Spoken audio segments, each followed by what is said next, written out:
Hello students, मैं उज्जवल कुमार वर्मा। आज के इस वीडियो लेक्चर में रैखिक समीकरण युग्म का ग्राफीय विधि से हल करने के बारे में चर्चा करने जा रहा हूं। तो स्टूडेंट, हम पहले से जान रहे हैं कि रैखिक समीकरण युग्म जो है दो चर वाले वो किस रूप के होते हैं।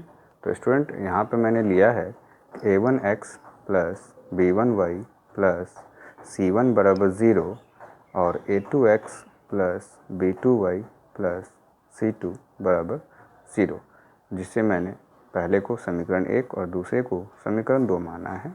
और स्टूडेंट, यहाँ पे जो ये गुणांक हैं a1 b1 और ये c1 तथा a2 b2 और c3 c2, ये सारी की सारी वास्तविक संख्याएं होंगी और x के गुणांक और y के गुणांक जो भी हैं वह 0 के बराबर नहीं होंगे। तो स्टूडेंट, इसमें हमें क्या है कि इन्हें हमें ग्राफीय विधि से यदि हल करना है तो उसके बारे में एक शॉर्ट नॉलेज होना ज़रूरी है।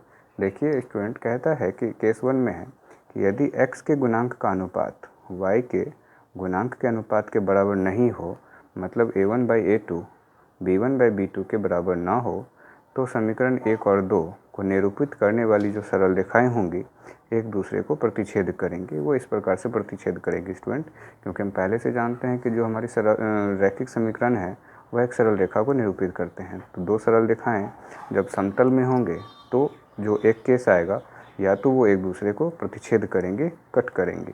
तो जब वो प्रतिच्छेद करेंगे स्टूडेंट, तो किसी एक बिंदु पर, तो कहने का तात्पर्य यह है कि ये जो बिंदु है वो दोनों ही रेखाओं पर है।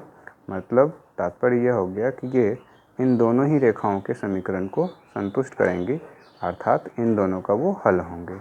तो जब वो प्रतिच्छेद करेंगी तो मैथमेटिकल कंडीशन ये है, और हल इस केस में स्टूडेंट एक ही आएगा, जिसे हम अद्वितीय हल भी कह सकते हैं।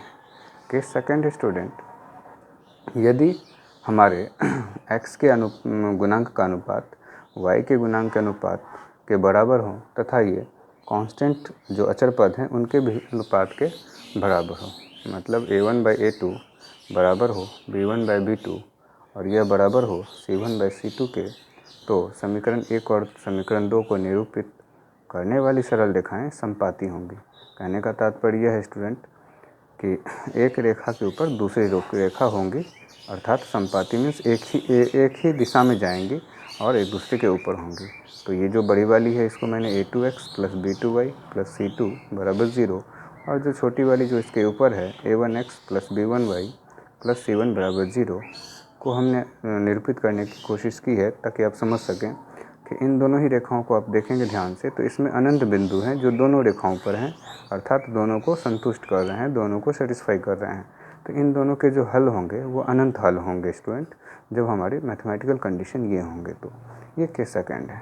अब केस थर्ड आप देखें स्टूडेंट कि यदि a1/a2 बराबर b1/b2 बराबर नहीं हो c1/c2 का, तात्पर्य यह है कि x के गुणांक का अनुपात y के गुणांक के अनुपात के बराबर हो, लेकिन अचर पदों के गुणांक अचर पदों के अनुपात के बराबर ना हो, अर्थात a1/a2 b1/b2 के बराबर हो लेकिन c1/c2 के बराबर ना हो, तीसरा अनुपात जो है वह बराबर ना हो, तो जो समीकरण 1 और समीकरण 2 हमने लिया है को निरूपित करने वाली जो सरल रेखाएं होंगी स्टूडेंट वो समांतर रेखा होंगी, मतलब इस प्रकार से होंगी।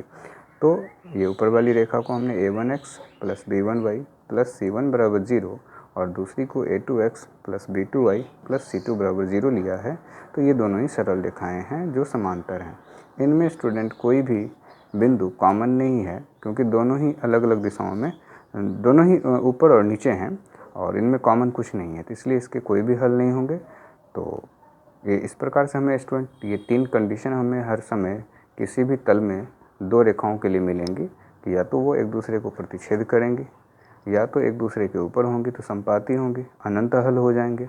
इस केस में एक ही हल होगा, इसमें अनंत हल होगा, या फिर नहीं तो दोनों समांतर हो जाएंगे तो उनके कोई भी हल नहीं होंगे, क्योंकि यहाँ कोई कॉमन पॉइंट नहीं है। तो इससे रिलेटेड क्वेश्चन स्टूडेंट ऑब्जेक्टिव भी आ सकते हैं, और हमें जो रैखिक समीकरण होते हैं दो चर वाले, उन्हें हल करने में भी मदद मिलता है।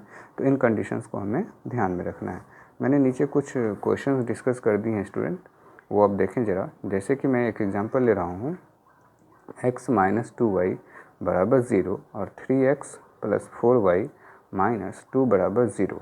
तो आप देखें स्टूडेंट a1/a2, तो a1 हमारा 1 है और a2 हमारा 3 है, तो a1/a2 1/3। b1/b2 जब हम देखेंगे तो -2/4, तो -1/2। और चूँकि ये दोनों बराबर नहीं है स्टूडेंट, तो हमारा पहला केस जो था उसमें हमारा ये बराबर नहीं था, तो इसके एक हल होंगे जो अद्वितीय हल कहलाएंगे इन दिए गए समीकरणों के लिए। दूसरे केस में आप देखें स्टूडेंट a1/a2, तो 2/4 जो 1/2 के बराबर है सरल करके।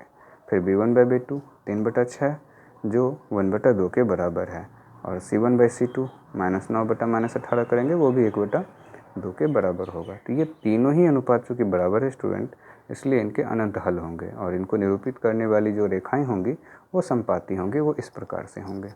और लास्ट जो हमारा एग्जाम्पल है स्टूडेंट वो है x + 2y - 4 = 0 और 2x + 4y - 12 = 0। तो यहाँ जो अनुपात आएगा स्टूडेंट वो 1/2 a1/a2 का आएगा, फिर b1/b2 2/4 ये 1/2 होगा, और c1/c2 -4/-12 करेंगे तो ये कैंसिल होकर के 1/3 आएगा।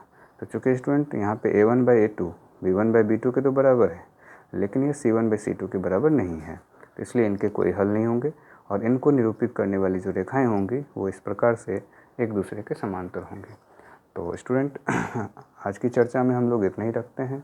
तो इसको आप अच्छे से बार बार वीडियो को देखें और नोट डाउन कर लें, ताकि आपको जो नेक्स्ट वीडियो आएंगे उनमें जो हम प्रश्न को हल करेंगे उनमें हम इन कंसेप्ट्स को यूज़ करके देखेंगे कि दिए गए समीकरण के कितने हल होंगे, एक हल होंगे या अनंत हल होंगे या कोई हल नहीं होगा।